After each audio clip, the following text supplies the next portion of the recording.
대한민국은 자랑스럽고 위대한 나라다. 그것을 4.3을 극복했기 때문에 이루어졌다. 만약 여기가 해방구가 됐다면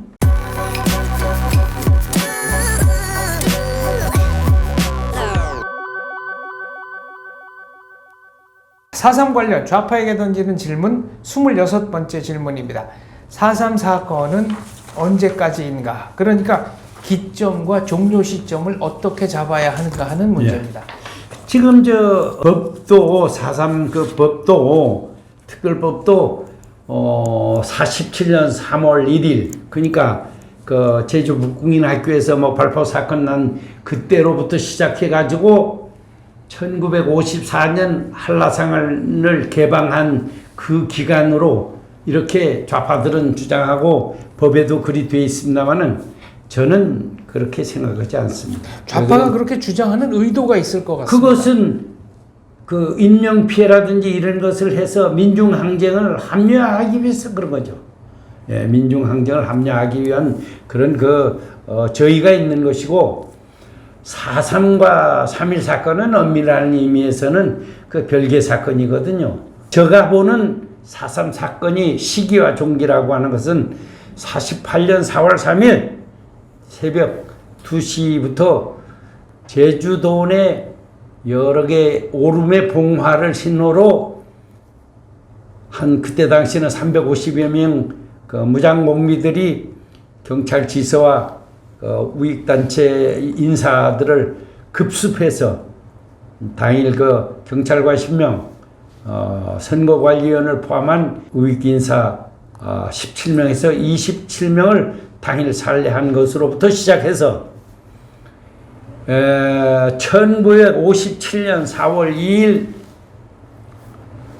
오원권이라고 하는 끝까지 저항했던 마지막 공비 오원권을 그 생포해서 카빈총 일정과 실탄 14발을 압수한 때가 종기다. 그러면 4.3 사건은 날짜로 따져도 하루도 틀림없이 만 9년간 지속됐다. 저는 그렇게 보는 겁니다. 입산 금지가 풀린 시점을 4.3의 종료 시점으로 잡을 수 없는 이유는 뭡니까? 네, 그것은 종료됐다고 하는 한라산 개방 이후에 토벌 작전을 하면서 경찰관 4사람이 전사했거든요.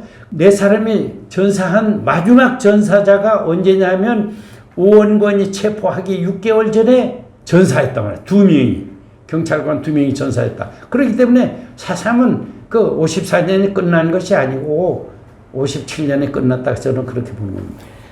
25번째 질문과도 관련이 있는 얘기입니다만은 서장님 쓰신 책에 보면 1948년 1월 22일 경찰이 그리고 2월 12일 경찰과 방첩대가 남로당 아지트를 급습했을 때 2월 15일부터 3월 5일 사이에 폭동을 일으키라는 지령문을 입수한 바가 있다. 이렇게 되어 있습니다. 예. 그건 뭐 요지부동한 그 근거죠. 그런데 그거 이외에도 여러 가지 근거가 있고 이것이 꼭 제주도에 국한된 게 아니고 그 50선거가 가까워 가니까 전국적으로 이 남로당이 준동하기 시작해가지고 47년도에는 제주 북국민학교에서 거대적으로 해서 뭐 이제 사망사고도 나고 그랬습니다만은 그 뒤태 그러니까 48년 3월 1일을 기해서 또 남로당이 들고 일어나려고 했습니다. 그것이 29의 3.1절인데 그래서 3월 위기설이 많이 나돌았거든요. 아주 그 전국적으로 사회가 뒤숭숭했습니다. 해가지고 경북에서도 그렇고 해서 미군정 보고서에서는 4월 초에 틀림없이 무장 반란이 일어날 것이다. 이러한 정보가 미군정에서 계속 입수가 됐거든요. 그래가지고 경상북도 같은 데서는 지서에 습격한 사실도 있고 그런데 제주도와 똑같아요. 그 4.3 그 발발한 그 시기가. 그것도 이제 제 책에도 있습니다만은 이런 것 등등으로 봐서 지령이 없이 그렇게 했다는 것은 도저히 말이 안 된다. 그리고 공산당은 처류 규율이라는 게 있지 않습니까? 네. 하여튼 상급당에서 지시하면 절대 이걸 불복종을 해서도 안 되고 이제 그렇다는 거죠. 그리고 2월 7일을 기해 가지고 이 50 총선 반대 폭력 투쟁을 하라는 27 폭동 지령은 또 이것도 전국적으로 내려왔고 제주도에도 내려왔단 말이죠. 그런데 그런 것만 보더라도 지령이 없이 그렇게 됐다는 것은 이제 말도 안 되는 얘기고요. 예, 그래서 그렇다면 이제 이 지령의 주체가 공산당 최고위층이라는 얘기인데 예. 서장님께서는 4.3의 주동자들과 북한 노동당은 폭력으로 대한민국을 무너뜨리겠다는 야욕을 단 한 번도 포기한 바가 없다. 그리고 지금 현재 북한 노동당 규약에도 폭력으로 대한민국을 쓰러뜨리는 내용이 명문화되어 있다라고 하셨습니다. 그 점에 대해서도 말씀 좀 부탁드립니다. 그러니까 북한에서 여기에 지정한 것은 김일성이가 직접 김달삼에게 너 4.3 일으키라 이렇게 한 것은 지휘 개선상에서도 있을 수 없는 거거든요.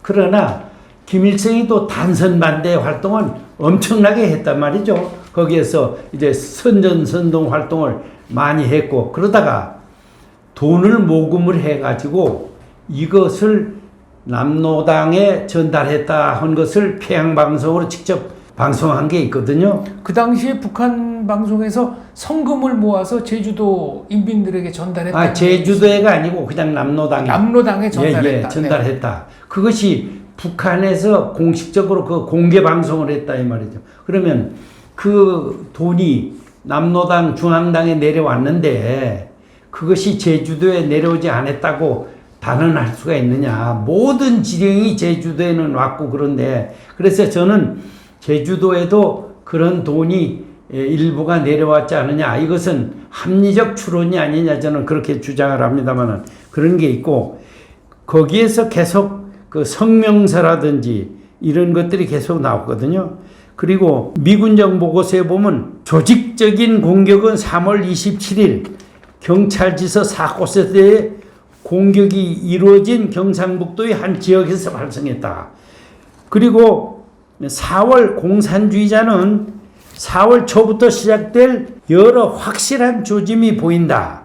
선거에 반대하는 공산주의자는 노력도 선거 일주일 전부터 재개될 예정이다. 그러니까 선거 일주일 전서부터 이 자기들을 통해 가지고 선거 못하도록 주민들을 산으로 들로 내보내는 거 이런 것들이 이렇게 전국적으로 될 것이라는 걸 미군정에서 활동하고 있단 말이죠. 그리고 선거 일주일 전부터 재개될 것이다. 붉은 5월 1일 이것이 노동절 아닙니까? 네. 기념일을 기점으로 선거에 대한 공산주의자들이 최후의 공격이 시작될 수 있다 해가지고 그러니까 제주도에서도 그 50선거 반대하기 위해 가지고 제주 사무소에 수리탄 투척도 하고 그렇게 해서 한 것이 중앙과 여기가 똑같이 움직였다 이렇게 보는 겁니다. 말씀을 들으면 들을수록 4.3은 공산혁명을 위한 폭동이었다는 생각이 듭니다. 예, 저는 그렇게 봅니다. 이 방송을 보시는 시청자분들에게 꼭 당부하고 싶은 말씀이 있다면 들려주십시오. 예. 제주 4.3 사건에서 9년간 정규전도 아니고 게리라전을 하는 과정에서 수많은 억울한 사람들이 희생되었습니다. 우리는 이 사람들에 대해서 명예회복하고 보상하고 추념해야 되는 것은 국가도 해야 되지만 우리 국민들도 그런 생각을 가져야 된다는 것은 분명합니다. 그러나 4.3을 일으킨 주동자 그들이 그 바라는 목적은 공산화 통일을 위한 목적이었고 대한민국 건국을 저지하기 위해서 50선거를 하려고 하는 우리 대한민국 건국을 저지하기 위해 가지고 공산화 통일을 위한 폭동이고 반란이다. 이러한 것은 분명히 인식한 연후에 억울한 사람들에 대한 보상이라든지 명예회복이라든지 이런 거를 해야 된다. 그러니까 순서가 첫째 4.3에 대한 성격을 정확히 알고 그 다음에 거기에서 발생한 불행한 사건에 대해서 우리 모두 힘을 합쳐서 보상도 하고 해야 된다. 이런 말씀을 드리고 싶습니다.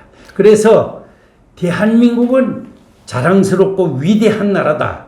그것을 4.3을 극복했기 때문에 이루어졌다. 만약 여기가 해방구가 됐다면 6.25 때 제주도에 제1훈련소를 설치할 수 없어서 우리 대한민국은 없어졌지 않느냐. 또 4.3을 진압하기 위해서 14연대 1개 대대가 여기에 파견됐는데 그 사람들이 반란을 일으켰는데 그 여수 반란 사건이 없었다면 군대 내부에 침투한 남로당 프락치들이 6.25 때 총뿌리를 거꾸로 들어가지고 우리가 승리할 수 없는 결정타를 우리가 맞을 수 있었는데 4.3 때문에 그걸 진압하려고 하는 14연대가 또 반란했기 때문에 결과적으로 6.25를 이겨서 대한민국이 지금까지 존재했다. 저는 그렇게 보는 겁니다. 그러니까 국민들도 그렇게 생각을 해 주셨으면 하는 생각입니다. 4.3의 성공적인 진압이 대한민국 번영과 건국의 결정적 계기였다. 이렇게 정리하면 되겠습니까? 예. 알겠습니다. 오늘 장시간 말씀 잘 들었습니다. 감사합니다. 감사합니다.